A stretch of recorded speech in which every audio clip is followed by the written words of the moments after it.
at the hour of 3 every Wednesday, 3 p.m. Live online at the Hour of 3 Facebook page and YouTube channel. Jesus, I trust in you.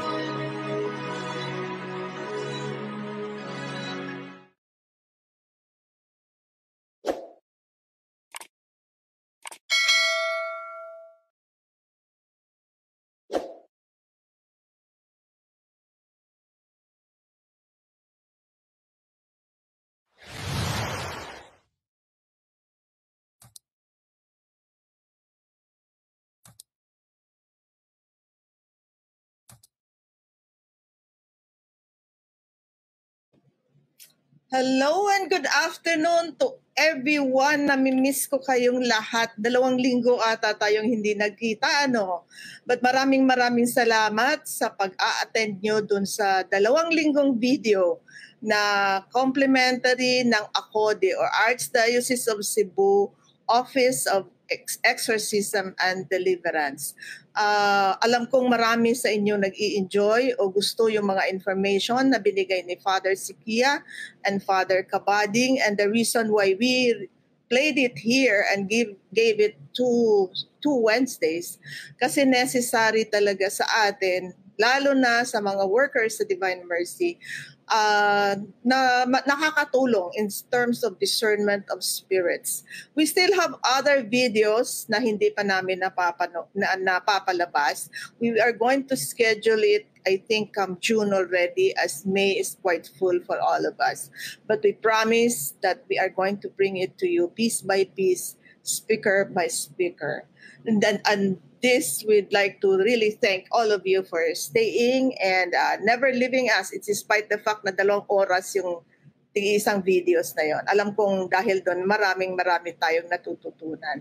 Ngayong hapon, balik tayo doon sa ating tema, sa ating sistema na dadalhin natin ang iba't ibang guest na magbibigay sa atin ng enrichment, nagbibigay sa atin ng share kung paano naging sila, lalong-lalo na sa saan sila ngayon. This afternoon, I'm so blessed and so privileged to bring to you a Catholic inspirational vlogger. First time may vlogger tayo na guest. No, at hindi siya basta vlogger. She's an inspirational and an international vlogger. And recently, he was awarded by YouTube as the Creator Awardee for Silver Play Button. And he has interviewed a lot of personalities. One of them is our own Father Chris Alar from the Divine Mercy in Massachusetts. Father Alar is really known in the EWTN channel, who gives very good input as far as our devotion to the Divine Mercy is concerned. And I saw the whole video, and I hope you will also search him with Brother Adrian Milag for us to learn more.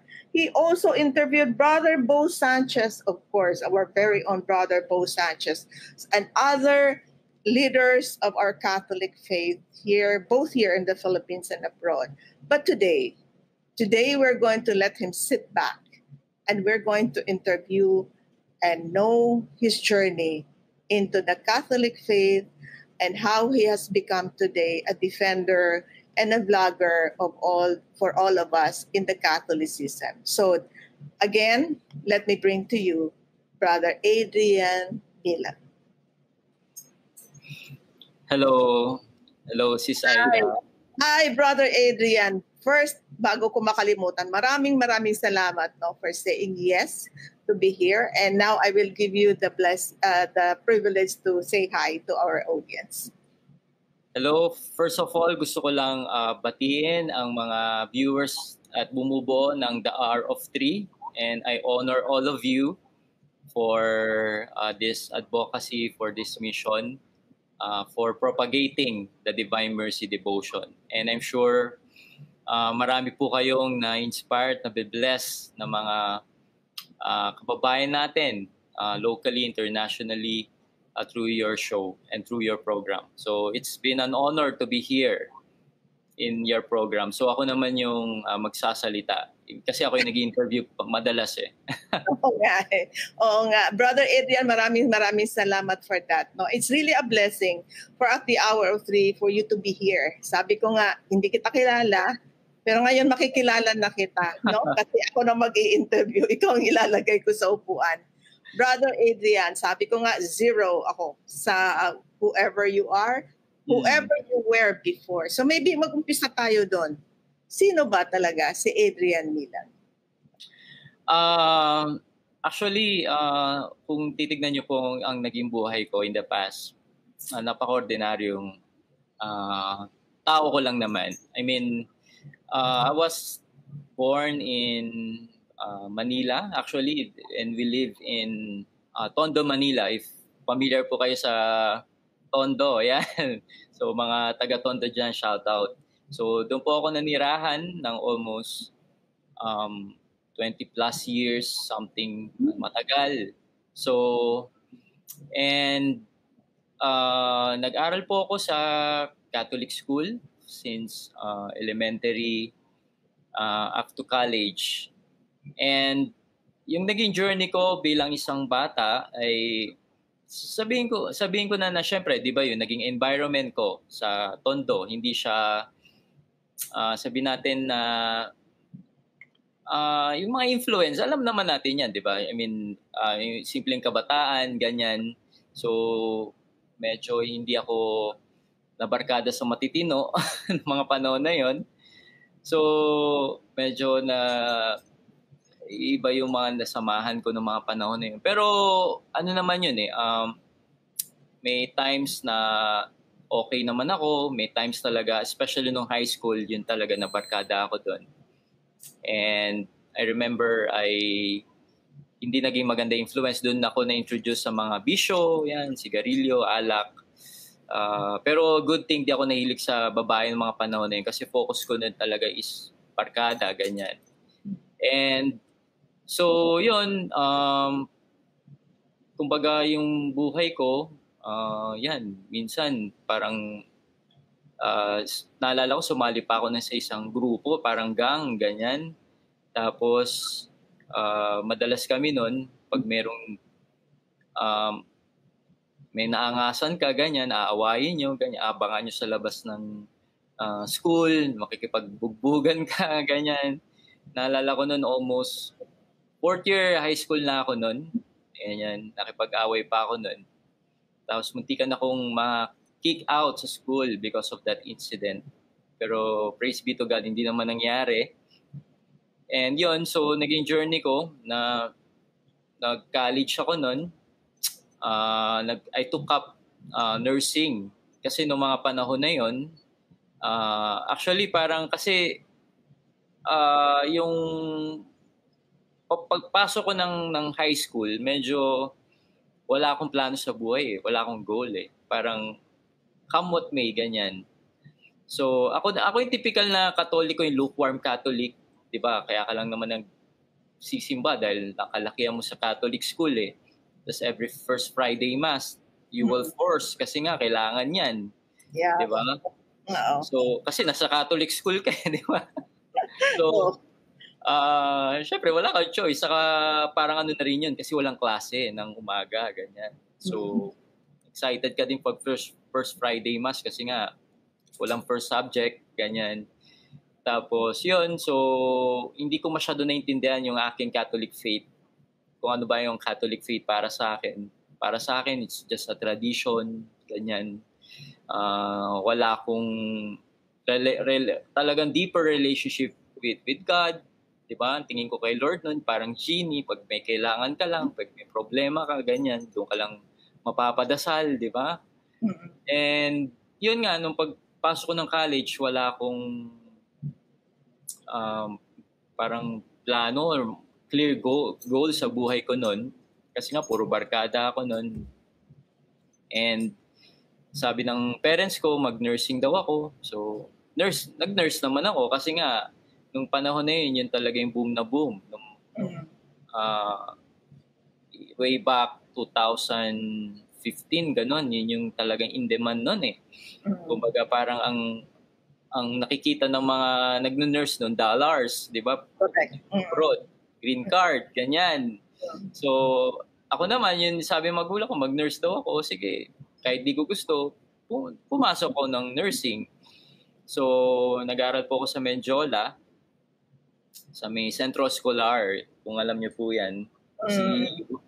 So, yun po, nung napunta ako sa CEU, mas lumala yung ano ko nun, nung barkada. Talagang yung mga naging influence ko nun, hindi rin talaga naging maganda.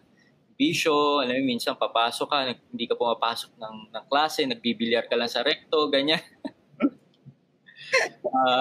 Yun. Yun na, doon na ako na-expose din na mag-jowa-jowa, yan, yung makipagligaw sa mga, syempre college course, medyo parang na-expose ka na sa ganyang environment. Then, that time I was living in a sinful life. Hindi siya maganda. And until na-involve ka sa sin. Actually, nung before nun, I have a struggle since, I think, nung bata pa ako, mga teenage years ko, parang I was hooked in pornography, sin of the flesh.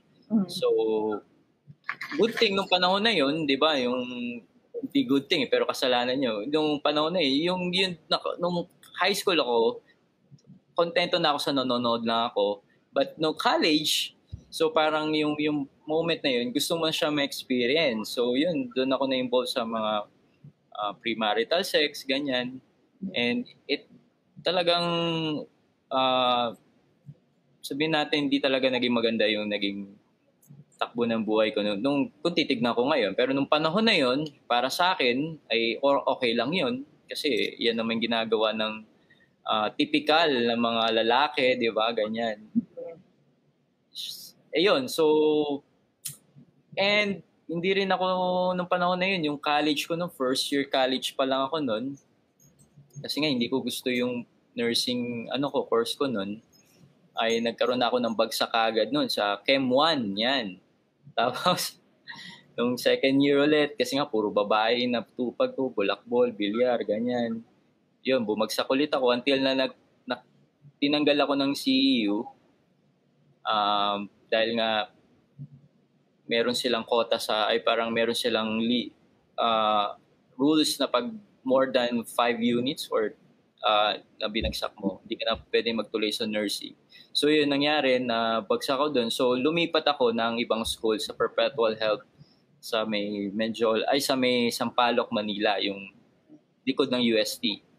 Ayan, so yung nangyari doon sa pagpasok ko doon sa school na yun, parang doon na talaga nagkaroon ng transition sa buhay. Doon magsisimula yung transition sa buhay ko. Kasi nung moment na yun, doon ko nakilala yung mother nung naging anak ko ngayon, na si Rian. So, parang nung panahon na yun, so, I think it was third year college. So, nagkaroon ako ng relationship. Then, na-inlove ako, ganyan. Until dumating sa point na I was, nabuntis ko siya noon, nung panahon na yun. Before nalaman ko yung graduating na ako nung college, fourth year college noon. And dahil doon sa pangyayari na yun, syempre, di ba yung moment na parang hindi ka ready for responsibility, parang ang goal ko lang noon is, mag-happy-happy. Happy-happy lang, di ba? Barkada, inom, yan, mga ganyan, di ba? Happy-happy lang. So, parang nung nalaman ko yun, parang hindi ako makapaniwala. Parang, totoo ba to? Seryoso ba to? Parang, totoo ba to, Lord? Para bang, pangungot? Para bang sumong gumising, ganyan, yung moment nung panahon na yun. Kasi nga, responsibility yan. Hindi ako ready nung panahon na yun. So, parang, alam mo, until dumating din ako sa point, parang nagkaroon din ako ng, ng parang idea na parang sobrang ano ko nun, siguro desensitized na ako sa ginagawa ko no. Parang parang gusto mo rin ng option for abortion, ganyan. Ganun kalala no, ganun ako katindi nung mag-isip. Pero thanks be to God, hindi yun nangyari. Wala akong lakas ng loob na gawin yun, di ba? So parang ang naging option ko nun ay parang takbuhan yung responsibility na yun. So dumating sa point na parang nakipag-cool off muna ako dun sa girlfriend ko nung panahon na yun. At parang di ako nagparamdam sa kanya, ganyan, ng maraming buwan. Until alam nyo, parang nalaman na lang ng parents ko na magkakapo na sila. Alam nyo kung kailan.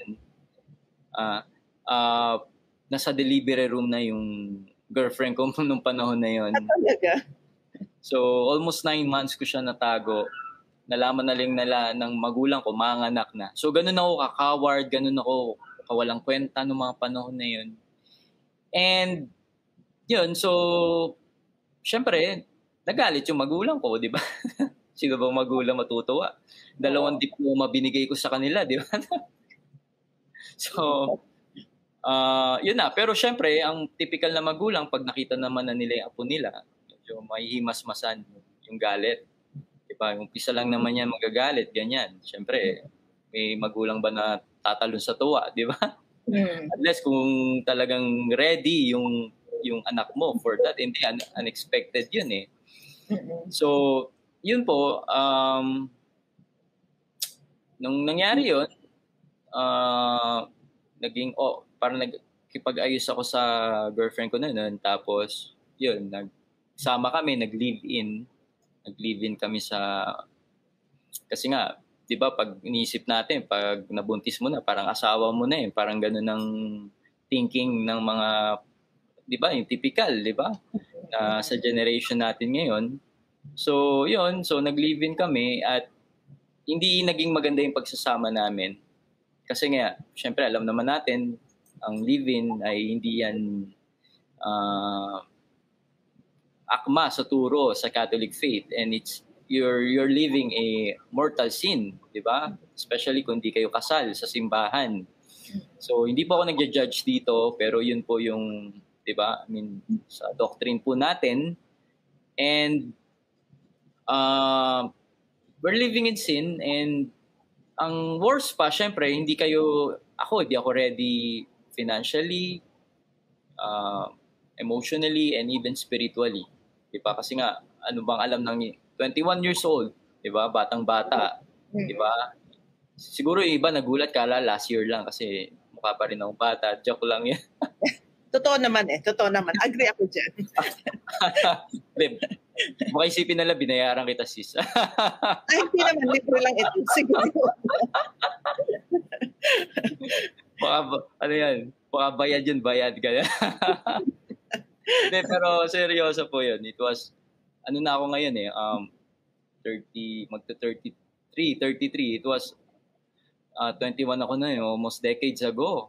So, hindi, 13 years ago. Kasi nga, 13 years old na yung anak ko ngayon eh. Teens na siya. And, yun, so hindi kami ready nung panahon na yun. So, away kami ng away. Kasi talagang toxic relationship.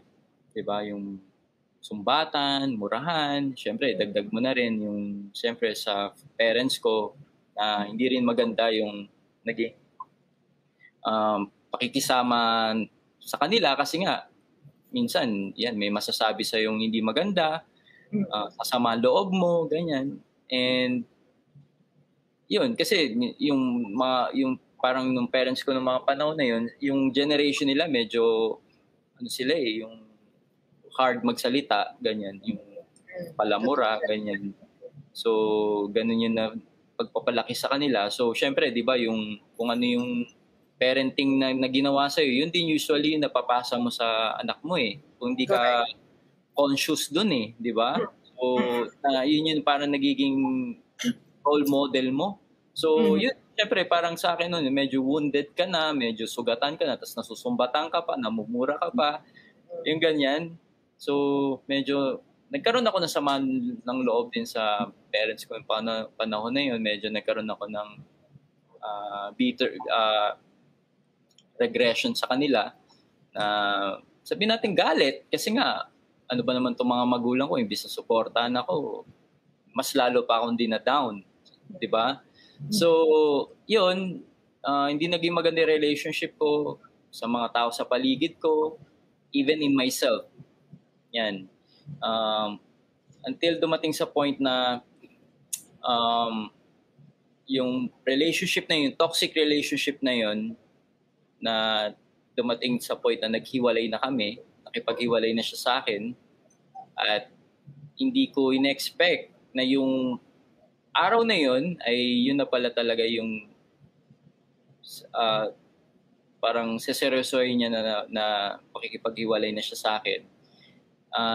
Na dumating yung days, weeks, months, na hindi na siya umuwi sa bahay, hindi ko siya makontak, hindi ko alam kung nasan siya, ganyan. Parang iniwan niya sa akin yung anak ko, ganun. Tapos even yung sa parents niya, hindi rin alam yung nangyayari.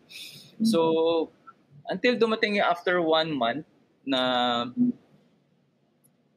I'm calling her, then nung habang pagtawag ko sa kanya, maya-maya, may sumagot na boses lalaki. At nung panahon na yun, sobrang medyo kinabahan ako.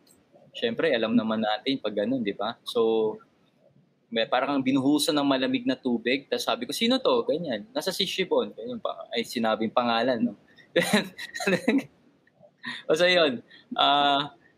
Sabi niya, huwag ka na tumawag dito dahil asawa niya to. Sabi nung lalaking kausap ko. So, yung moment na yun, yung parang yung sinabi niya yun, yung parang, alam mo, parang binuhusan ako ng malamig na tubig. Hindi ako makapaniwala. At nanginginig ako at parang hindi ko alam gagawin ko. Parang iyak na lang ako ng iyak ng mga panahon na yun. Sobrang sakit ng nararamdaman ko. Parang yung isa na lang ang gusto kong gawin ng moment na yun eh. Yung magpakamatay ako. Gusto kong tapusin na yung buhay ko ng mga panahon na yan. And I almost kumuha ko ng kutsilyo, ganyan. Tapos parang gusto mo itarak sa sarili mo. Thanks be to God, hindi natuloy. Kasi naramdaman ko masakit pala yun, di ba? Pero joke lang. Pero seryoso yun na gusto ko talagang gawin yun. Buti na lang pinigilan ako ng kapatid ko nun. At yun din, medyo natauhan ako, nakita ko yung anak ko na kung gagawin ko yun, sino na lang maiiwan sa kanya.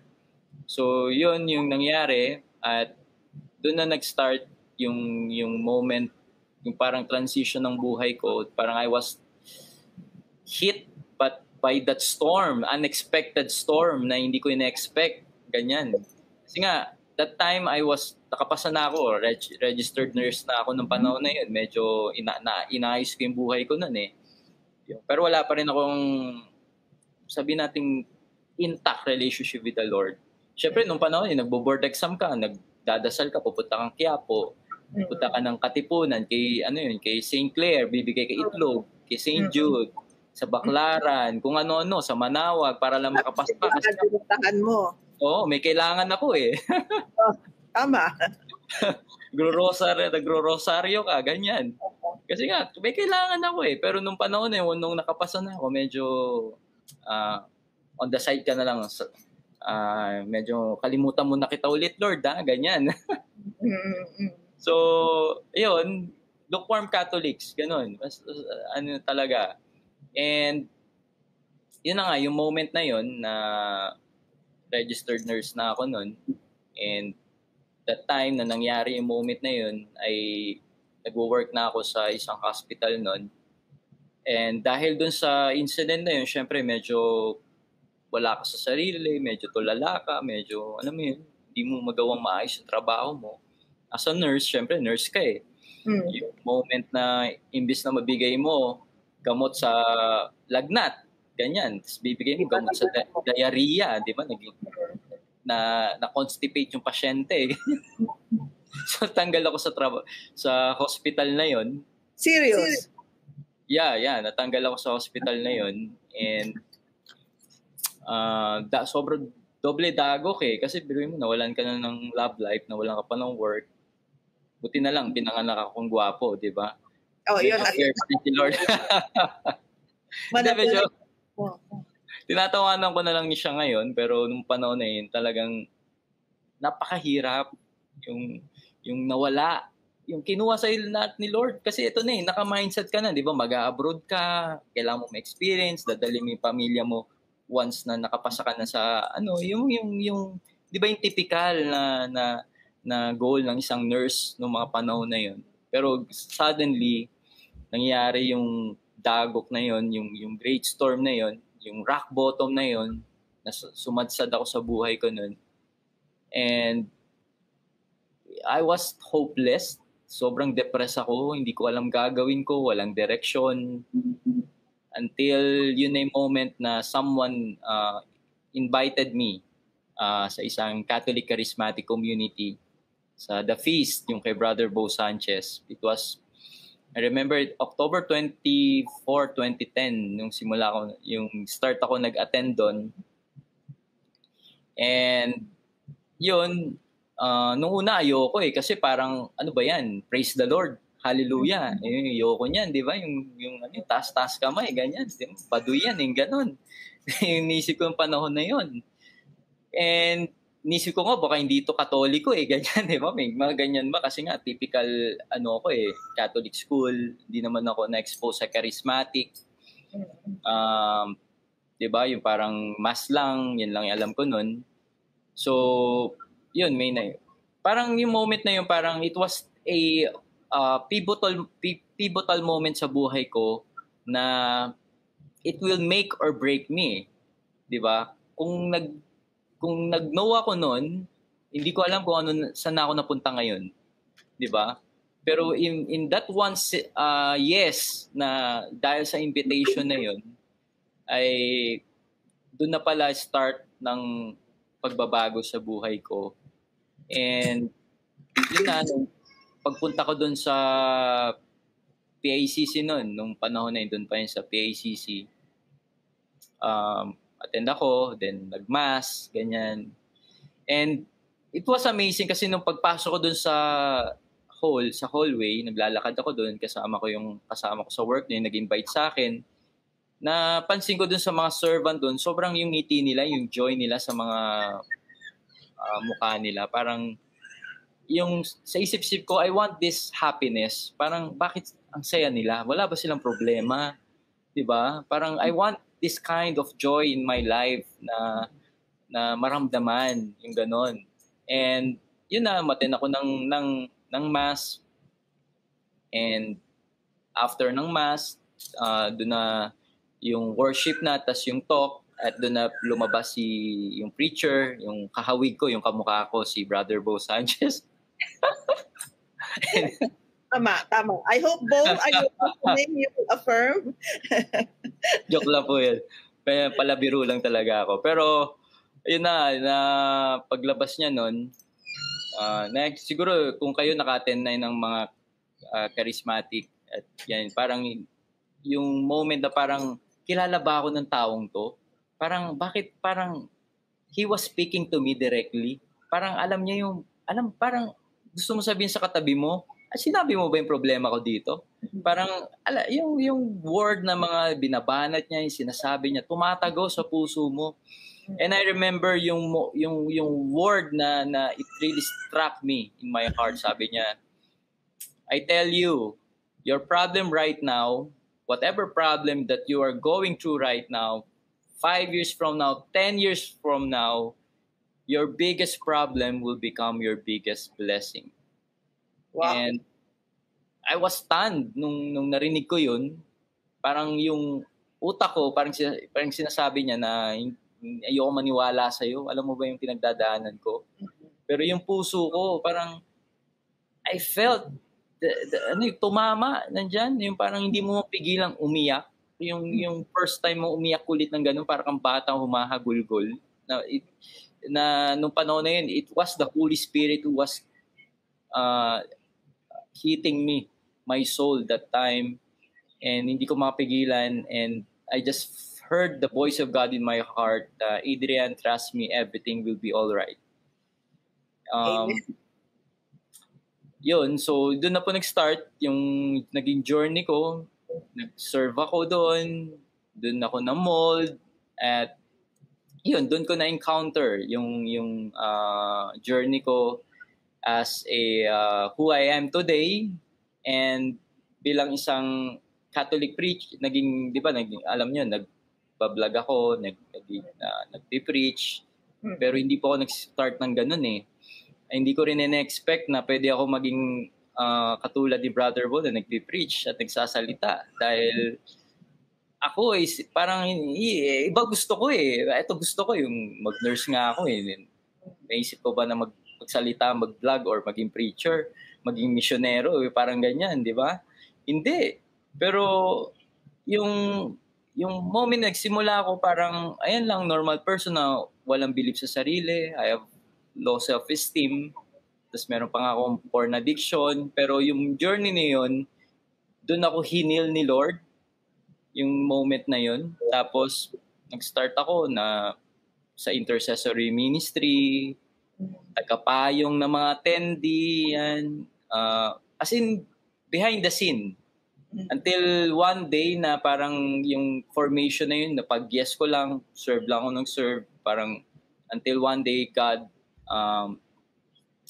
called me to be a preacher, mag-yes, at yun, kasi naalala ko palagi yung sinasabi ng coach, naging mentor ko nung radical training doon sa community ng Light of Jesus, si Coach Obet Cabrillas. Yan, naging coach ko yan. Sobrang mahal ko yung taong yan dahil isa din yan sa naging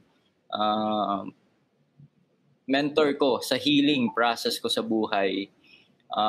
Sabi niya sa akin, Brother, bago mo i-proceed, habang nagsasalita ka kanina about your life before, yung kung gaano kabait nung mga pinagyan, Brother Obet was also our guest twice. Amen. Yeah, with us. And then sinabi nga niya, si Brother Obet, iba ba nanununtok? Yeah.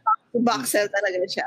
So naalala ko si Brother Obet, kanina pa kita gusto ikat na parang kilala ko yung personality mo. Parang may kilala din ako. And then you mentioned Brother Obet. Hi, Brother Obet Cabrillas. I hope you will be with us again. So, basically, yung pattern na yan, yung bullying, naging bully ka, nabubully ka, etc. Was a pattern that dinadaanan ng marami like you, no? Brother Adrian, I will just cut you, no, for where you are. Baka naging mahabang intro ko eh. Hindi, okay lang yun kasi I was expecting that kasi ikaw yung vlogger. Ako talaga tatahimik. Pero hindi mo ako. Yung journey mo is what made you who you are today, no? Really dedicated to really bringing Jesus into the hearts and the soul of every person, no? And you are blessed by God to have met a good community. Sabi nga nila, the happiest place on earth. Yeah, the feast. Diba? So, kaya alam na lang po kasi ang dami kong friends dyan, no? Nandyan sa community. And there was once also that we joined the community yung early parts sa Manila. Dito naman kami kay Brother Joel Saladares in Galeria. Santa Lucia. No, Galeria pa siya at that time. Robinson's Galeria. Okay. So they're all our friends. So, tawag nito, yung encounter mo na yan, ang sabi mo nga, I will just go back. Nawalan ka ng trabaho. Pero nung nandun ka na sa LOJ, nagpatuloy ka ba ng isang pagka-nurse mo? Yun din po, yung moment na yun, kasi nga, I need to be practical eh.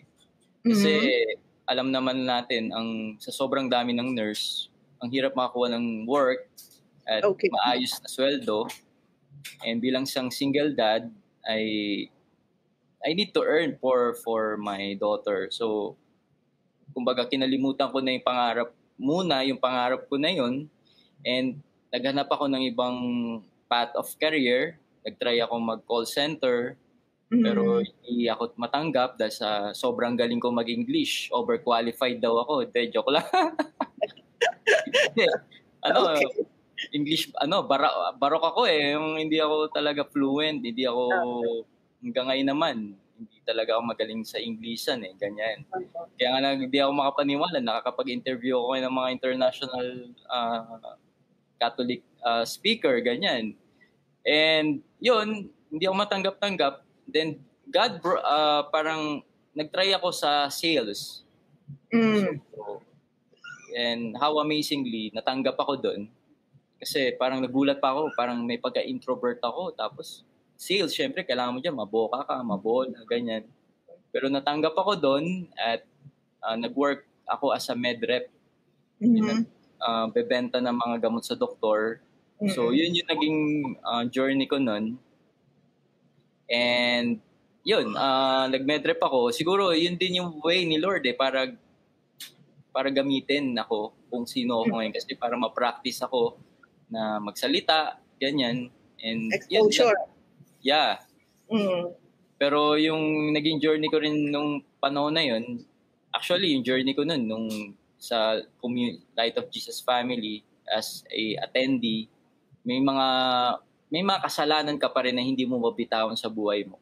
I'm still living a double life. And lalo na sa sales, 'di ba, exposed ka diyan sa dami ng temptation. Especially 'di ba, yung mga alam mo na, 'di ba? Especially mga girls ganyan. 'Di ba, sa gwapo kong to, hindi ko naman lalapitan doon. Pero seryoso, alam naman natin yan. Hindi ko ginadjust ang sales, pero may mga... Compromises, actually. Compromise tayo eh. Pag medyo nagiging okay na ang buhay mo, di ba? Medyo bumabalik ka sa dati, medyo napapaligaw ka na naman. Pero yun, alam mo yun, na-realize ko ng mga moment na yun, kahit sa dami ng mga sobrang tigas ng ulo ko, ang dami kong nagawang kasalanan ay napakabuti pa rin sa akin ng Diyos. At He's so patient with me. Kaya ngayon na-encounter ko yung divine mercy. Kasi yung moment na yun, parang I was fed up sa kasalanan ko. Parang minsan yung nakaka-guilty na nagsuserve ka, tapos nakakagawa ka pa rin ng kasalanan. Yung may ganun eh, may shame ka na eh. Yung parang hindi ako worthy, Lord, ganyan. Then I was, yung meron akong nabasa doon na message ni Jesus kay Sister Faustina. Sabi niya, the greater the sinner, the greater the right He has to my mercy.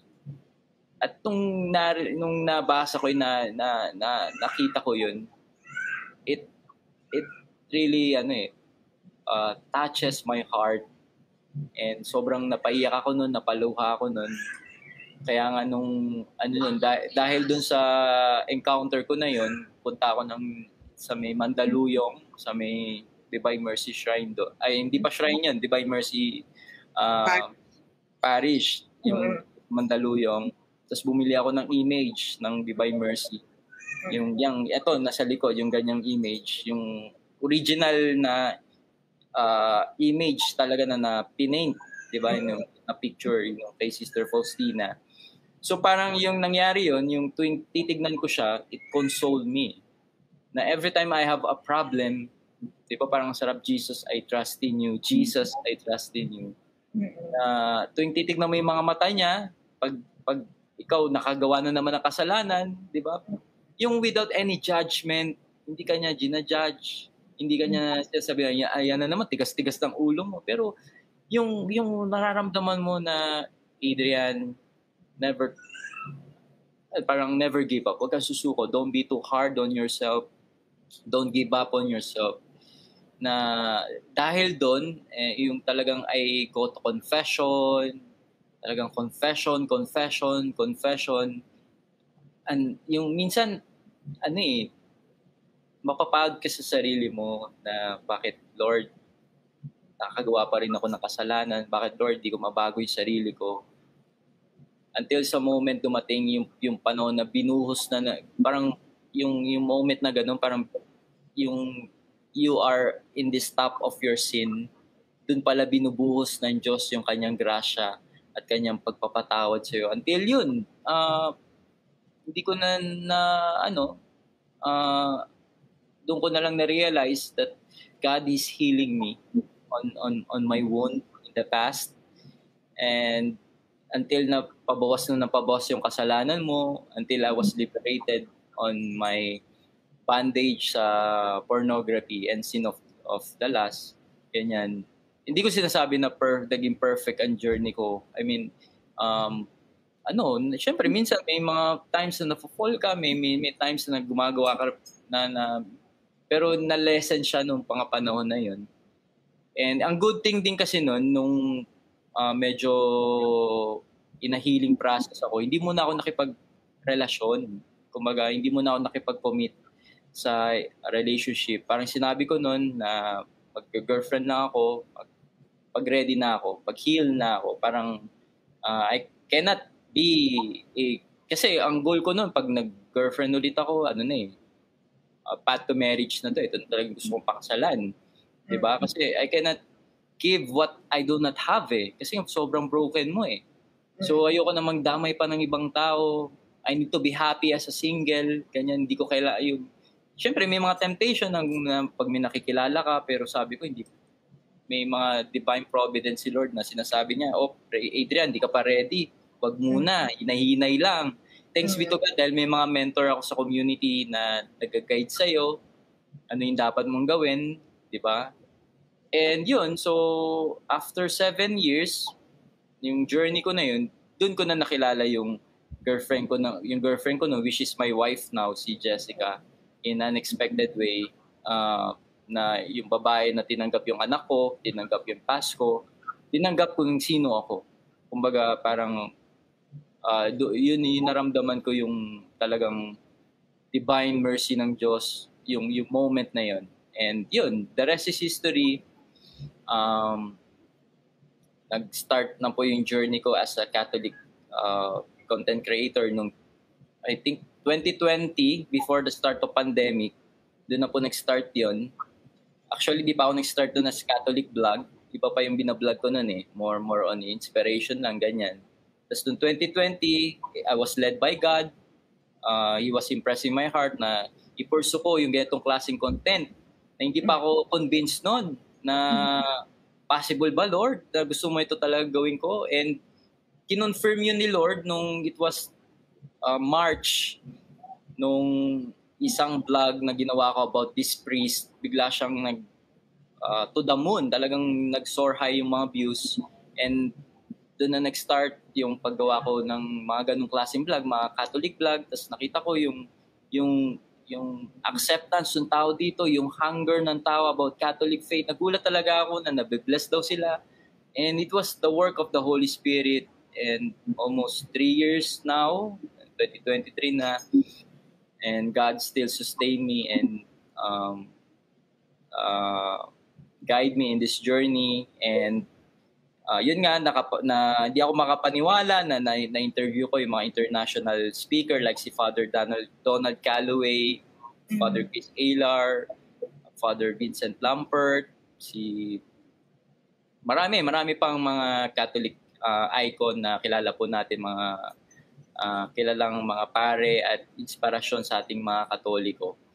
And yun, parang then recently, isa din sa naging grasya sa akin ni Lord na hindi ako makapaniwala na I was awarded by the Catholic social media as Best Catholic Vlog of 2022. And sorry, I failed to mention that kanina. I was supposed to mention that sa taranta ko na nervyos ako sa So, nawala yan. And yes, congratulations on that at the hour 3. Brother Adrian, I'll just flash, some of the comments from our audience. I think kilala mo to, Emmanuel. Yeah, Brother Emmanuel. Kamusta, brother? You are still a registered nurse on a unique way through that helps our great physician to heal our sick soul. Amen to God, no? And there's another one. Sister Consuelo Garcia is the lay coordinator of the Divine Mercy Philippines in the Diocese of Malolos. She's the one in Marilao, no? And she says, this is from the diary, ang titig ko mula sa larawang iyan, ay ang titig ko sa'yo nung ako ay nasa. Yeah, yan yung naramdaman ko. Yun yung sinabi niya sa'yo, no, when he was, And this one naman is another Divine Mercy from the Lapu-Lapu area of Cebu dahil sa Lord ang unang nagmamahal sa atin kahit gaano po kadaming mga kasalanan natin. We ask forgiveness of our God, put our 100% trust to divine mercy. Jesus never fails us as He promised sa diary with Saint Faustina. Yeah, very, very true. Brother Adrian, what really caught my attention was your love for the divine mercy. First, of course, I was viewing the one with Chris Aylar, as I told you in one of our private chat, it was I myself was having a hard time getting Chris Aylar. I said, paano kaya? Actually, medyo nahirapan din ako nung medyo busy kasi si Father eh. Correct. But most likely, sabi nga, God chooses, so He chooses, no? And He wants to appear already in your show, God's Providence, because you have a very big audience that the divine mercy, devotion, and message has to really be felt. And then after that, I noticed that you have, several videos on Saint Faustina. Yeah.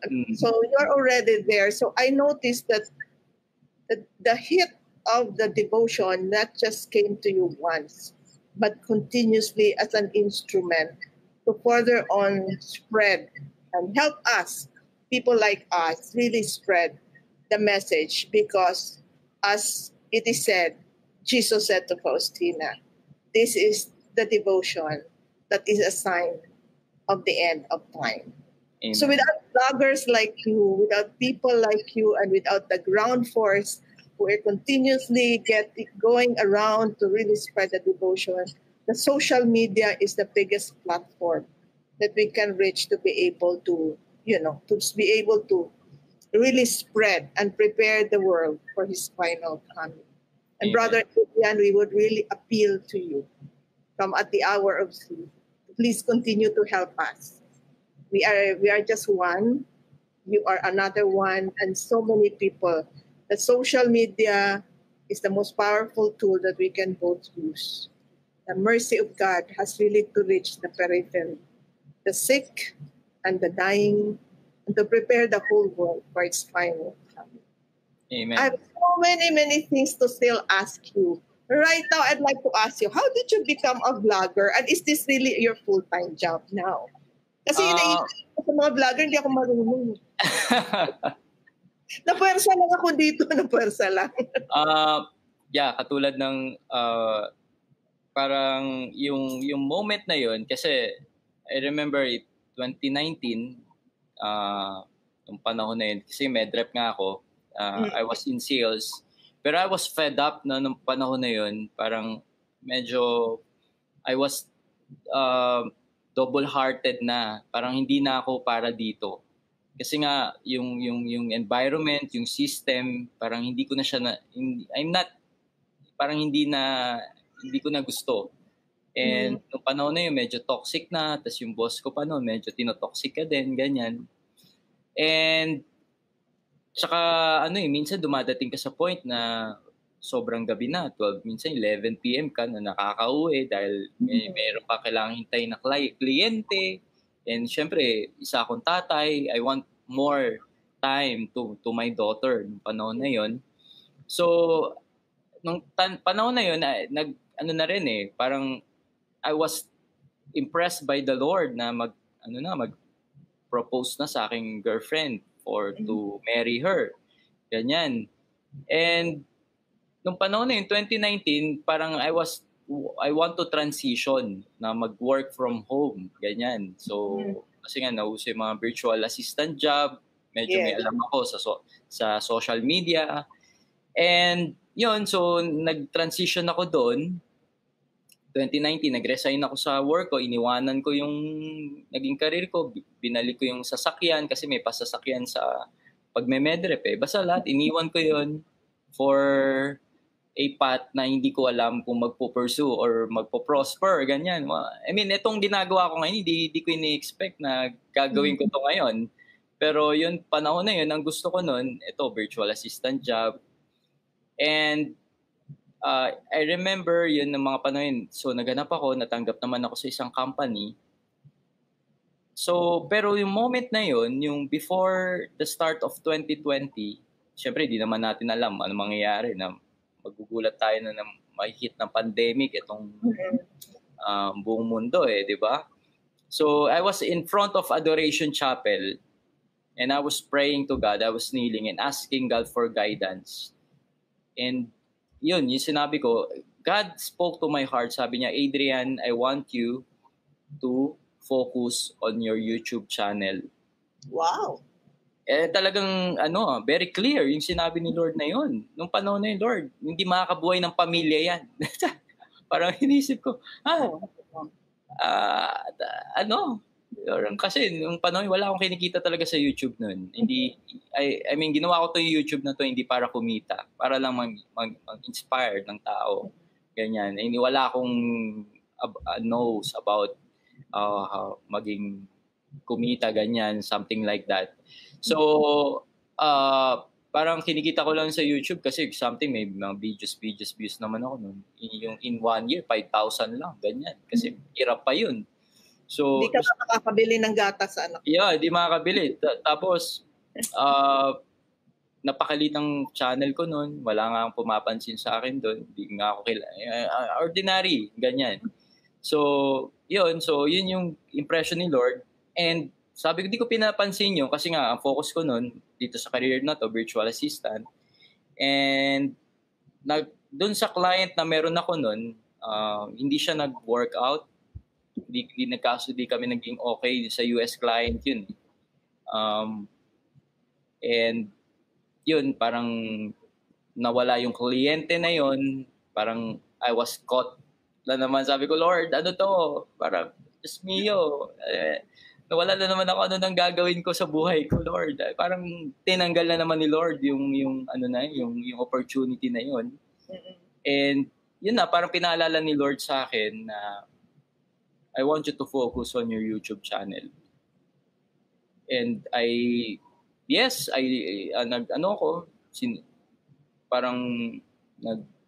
sinundan ko yung yung path na yun ng Diyos na gusto niya pagawa. And yun na, it was February akong nawala ng ng client. It was March doon nag-start God started to bless my channel in this one video. Until yun, nagsunod-sunod na siya. Until in 1 year, na-hit ko yung 100,000 subscriber. Wow! And yun, so I was forced na gawing full-time ang pagiging pagko-content ng Catholic faith. Parang,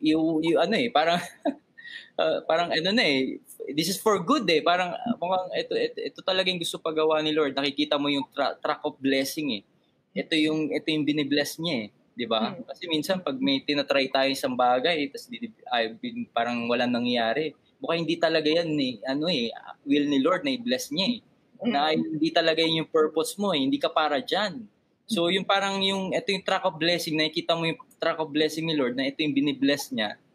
So, yun, kinonsult ko sa wife ko, yung panahon yung fiancé ko, sabi niya, I will support you, sabi niya. So, until yun, after 1 year, nakapagpakasal kami ng wife ko. It was 2021, October 19, sa Antipolo Cathedral. Pandemic talaga, ha? Yun, pandemic talaga yung moment na yun. And yun, through the grace of God, this ministry, ito na yung parang naging ministry ko ngayon in this online evangelization, itong vocation na ginagawa ko. And hindi siya madali kasi 1-man team ako dito. Ako yung kuha, taga-edit, taga-interview, lahat, di ba? 1 man. Pero it was fulfilling. Masaya ako. Adrian, sabi mo nga, hindi ka sigurado, pero ito isa sa mga follower mo. Ito, sinabi niya. Jose Manasan, it's my husband actually. Sabi niya, Adrian's blog about the rosary was one of my source for episode on Saint Dominic and the Holy Rosary. Kasi Brother Adrian, meron niya silang Sinong Santo, alam mo ba? Also on our channel at the hour, at 8 o'clock every Saturday. Wow. They, nagre-research yan sila, 4 yan sila. Nagre-research sila. And then, yun, isa ka dun sa mga, nila, mga resource material yung kanyang blog. So, talagang you are on the track, on the career path that God wanted you to follow. And without doubt naman yan ngayon that God has been blessing you tremendously. And I'm sure your family also is being blessed tremendously. So it's really a blessing, Brother Adrian, for at the hour of three. Na umuo ka. Maski hindi mo kami kilala, umuo ka. Parang thanks to Brother Blaine, no? Your Brother Blaine Alondres was really the one who gave your name to me. So Brother Blaine is our ang tawag ko sa kanya, siya yung headhunter. Kasi pagkita nga na namin, Brother Blaine, kailangan ko pa ng resource. So he makes a way to So thank you so much, Blaine. Yeah. Kasi ako po, yung moment nagsimula ako, alam ko yung yung I still look on my naging journey ko and parang sino ba si Brother Aiden para tumanggi or I mean, kung ito yung pinagagawa sa akin ni Lord to be an inspiration, to be a blessing to this social media platform, ito yung parang commitment ko for the even for the rest of my life. Ito may gusto ni Lord. This is our lifetime career also na talagang kailangan natin tutukan. And yes, your story, kami naman sa At the Hour of Three, we really bring in people kasi their stories, experiential kasi ang faith. Diba? Kasi kung hindi experiential, parang hindi masyado siyang effective. So our spiritual director always tells us, we look for people with an experience of faith. Whether nag-umpisa siya sa Divine Mercy, the Divine Mercy will always be there because it's always the mercy of God who calls us, each and every one of us. And I'd like to say hi to Father Nick Rodriguez, our new spiritual director for At the Hour of Z. He is a Divine Mercy priest from the Diocese of Tarlac. Welcome, Father, to At the Hour of Z. So, Brother Adrian, it's 3:57. Would you believe? Tingnan mo, 3 minutes. Ganun lang siya kabilis. Alam ko marami pang gustong magtanong. Alam ko 3 hours to kasi the hour of 3 Hindi. Hour of 3. Nag-i-entay na 4 o'clock. Mauubusan na ako dito na itatanong sa'yo. Alam ko ikaw hindi ka mauubusan. Doon ako mauubusan. Baka alam ko 3 hours, the hour of 3 Oo nga Ano lang talaga siya. We have to hit it on the right hour that Jesus really saved the world. Brother Adrian, your final message to all of us is very, very important, especially for us who are struggling in life, people who are probably lost or probably depressed at the moment, and for all of us who are also working in our faith journey and bringing this to other people. Please give us your final words. Sasabi ko lang sa mga ka-faith natin dyan or mga viewers natin, never give up on yourself because God will never give up on you. Kasi bakit ko sabi mo experiential faith, di ba? Yun yung na-experience ko Yung parang sa dami-dami ko nang nagawang kasalanan, dami-dami ko nagawang kalokohan, failure, pero hindi nag-give up sa akin ng Diyos. Actually, nag-give up na nga ako sa sarili ko Di ba? Pero tuwing ako'y dadadapa, tuwing ako'y ayoko nang tumayo, ang Diyos, palagi niya sinasabi, Adrian, I will never, ever give up on you. I believe in you. Alam ko, nakikita ko yung future mo. Yung parang sinasabi niya yun na yung word na yun ng Diyos sa akin na parang ano yung nakikita mo sa akin, Lord? Hindi ko nakikita sa sarili ko. Pero patuloy akong lumakad kasama ang Diyos. And isa sa nakatulong sa akin talaga is yung sacrament of confession. Every time I fall into sin, talagang every time, kahit magsawa sa akin si Padre, bahala ka dyan.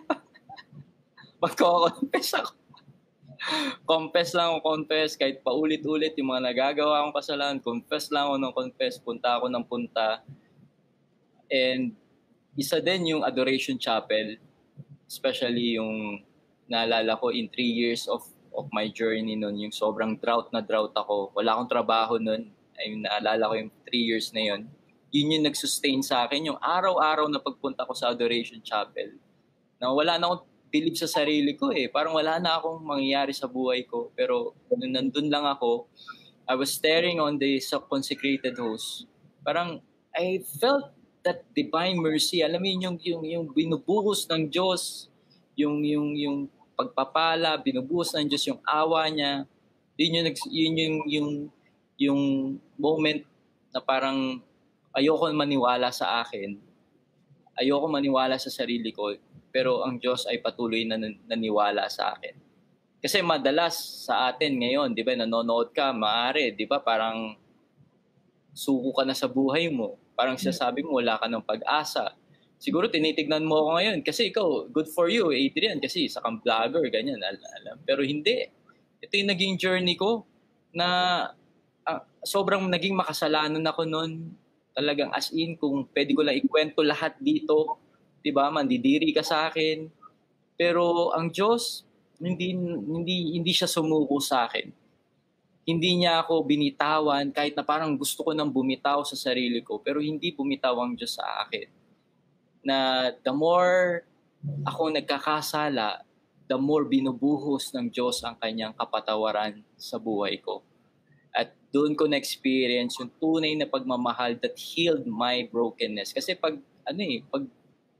binuhos ng Diyos ang pagmamahal niya at talagang binuksan mo yung puso mo, wala kang magagawa but to respond to that love na binibigay sa'yo ng Diyos. Kaya kung ikaw ay may pinagdadaanan, di ba, lagi mo lang sabihin, di ba, pag medyo parang all break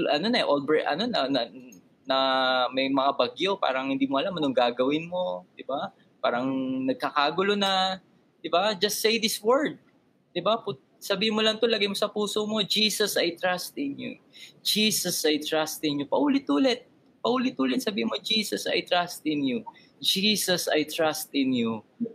Until magugulat ka na lang na kahit may problema, you have peace.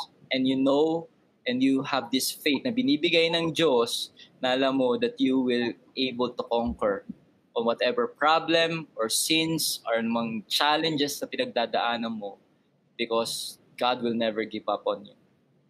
Ayun po. Wonderfully said. Indeed, Jesus, I trust in you. The greater the sinner we are, the greater is our right to His word. And His mercy is unfathomable. So with those are not his last words because I'll try to bring him back again some other time. I hope Brother Adrian, you would still be available to further on our talk. But for the moment, I would like to say thank you so much, Brother Adrian. And maraming salamat po sa dami-daming nanonood sa atin at dami-dami sumusunod. Please continue to share this episode because this is still live, no? So maski tapos na, nagla-live pa rin ito. So if you want to share this, please do so because that is our mission to bring forth the message of mercy throughout the whole world. So Brother Adrian, maraming salamat and God bless you in your continued journey and hope to see you again. Yes. So once again, good afternoon. Maraming salamat din po sa bumubuo ng The Hour of Three. Thank you so much, Sis Aida, at sa inyong ginagawa advocacy. And I'm asking to you and all your team to continue to pray for me always. And I will continue to pray for all of you. Maraming salamat for that. We both need each other's prayers actually. So again, in behalf of The Hour of Three Incorporated, the Board of Directors, maraming salamat po. Next week, we will have another vlogger. We will have another person, young one and equally handsome. We will have Mr. Furious next week. So please be here with us for his journey also with the divine mercy and the journey of faith. So at the moment, bye for now and see you all next week. God bless everyone. Thank you so much. See you. God bless. Hi, my name is Bo Sanchez. Do you want guidance for your financial growth? Alam ko, meron ka mga financial dreams. Meron ka mga pangarap sa buhay. Gusto mong tumulong sa mga mahal mo sa buhay. There are certain dreams that you have and they require money. Gusto mong mag-donate sa simbahan. Ang dami mong kabutihan na gusto mong gawin. And what I'd like to share with you is we started 13 years ago the Truly Rich Club. Ang dami-dami na namin natulungan para paano ba mag-grow? Paano ba mag-save? Paano ba mag-invest? Paano ba mag-invest sa stock market? Paano ba magkaroon ng bagong mindset na iba na ang relationship mo sa pera? Healthy na. You know? For many people, it's a dysfunctional relationship. No, we're gonna help you have a healthier relationship with money. Babalik ako sa stock market. We will even tell you what stocks to buy and what stocks to sell. Every month, we're going to do that. We're gonna guide you. You know, we've had the joy. Now, for the past 13 years, marami na kaming mga members na nakita namin nag-grow sa financial life. Yung iba, naging milyonaryo na at multi-billionaire after years of investing. Friends, can I warn you? Hindi po ito rich quick scheme. Hindi po. Kung gusto nyo po yon, don't listen to me. Naku, maraming scam dyan. Delikado yan. Ito, napakabagal. Pero, may katahimikan at makakatulog ka sa gabi. Bakit? Yung pera mo that we will tell you, o doon mo ilagay, o dito mo ilagay, mga higanteng kumpanya na for the next 10 years, 20, 30, 40, 50 years, nandyan yan, hindi mawawala yan parang bula. I want you to know, ito yung gusto namin para sa'yo. Certain financial growth over time na may katahimikan sa puso. No? And I want to invite you, come, join us, investigate, learn more about the Truly Rich Club. Click that link now, get to know about the Truly Rich Club on how you can reach your financial dreams. God bless you.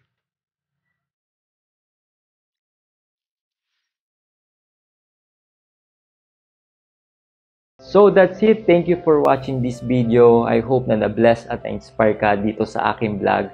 Make sure na i-like mo at mag-comment ka sa baba ng video na to at mag-subscribe ka sa aking YouTube channel para lagi kang updated sa mga bagong vlog na gagawin ko. At huwag mo din kakalimutan na i-like ang aking page. So this has been Adrian Milag, encouraging you to live your life to the fullest. God bless you more abundantly.